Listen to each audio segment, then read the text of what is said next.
मला वाटतं 8-9 किंवा 9-10चं सीझन असेल तेव्हा वसीम कॅप्टन होता आणि आपण जिंकलो होतो. फायनलमध्ये 100 केले होते. फायनलमध्ये 100 करणं हे प्रत्येक बॅट्समॅनसाठी एक स्वप्नावत हे गोष्ट असते. काय त्या मॅच ते वर्ष ऍक्च्युली सॉल्ड युपी होतं. होत्या. युपी होते आणि चांगला त्याचा इंडिया टीमचा हैदराबादला अटॅक मॅच होता. होती. हा, तर इंडिया टीमचाच अटॅक होता. तुमचा तो हा होता भुवी होता, आरपी सिंग होता, पियुष चावला होता, नंतर प्रवीण कुमार सिंग होता. चांगला अटॅक होता. हा, सो इम्पॉर्टंट हे होतं की त्या वर्षाचं मी तुम्हाला सांगतो की आमचं साहिल कुकरेजा चांगल्या फॉर्ममध्ये होता, पण तो नेमका सेकंड इनिंगला रन करायचा. त्याला ड्रॉप केलेला सेकंड इनिंगला 200 केल्यानंतर ड्रॉप केलेला त्याला, कारण अभिषेक नायर अनफिट होता.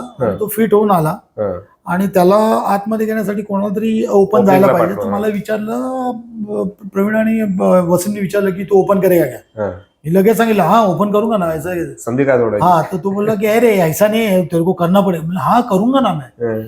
आणि अनफॉर्च्युनेटली ना मी प्रत्येक मॅचला 50 केलेले, पण 100 होत नव्हते त्या सीझनला. मला जवळजवळ 7 इनिंगमध्ये 7 इनिंगमध्ये 50 केलेले मी, पण 100 होत नव्हते. तर त्या ह्या इनिंगमध्ये फायनलमध्ये 100 झाले. सो अगेन पण याआधी ओपनिंग केली होती तशी रणजीला कधी? ओपन केलेली मी, इव्हन आसामला पण केलेली. पण हा सीझन वेगळा होता कारण मी भरपूर काम केलेलं माझ्या बॅटिंगवरती स्पेशली. हा, कारण माझं काय होतं, माझे हात बाहेर फेकले जायचे. तर मी भरपूर त्या आदल्या सीझनला काम केलेलं आणि मी वेट करत होतो, कारण मी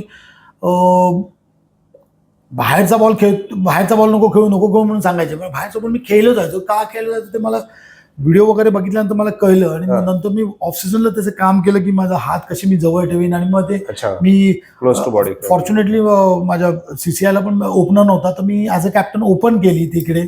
आणि मी तो कॉन्फिडन्स जो मला मिळाला त्याच्यावरती मग मी एकदम प्रिपेअर होतो की मग कोणताही बॉल आला तरी मला आऊट नाही करू शकत. मग मी ते ओपन केलं आणि मग असं चांगला सीझन गेला.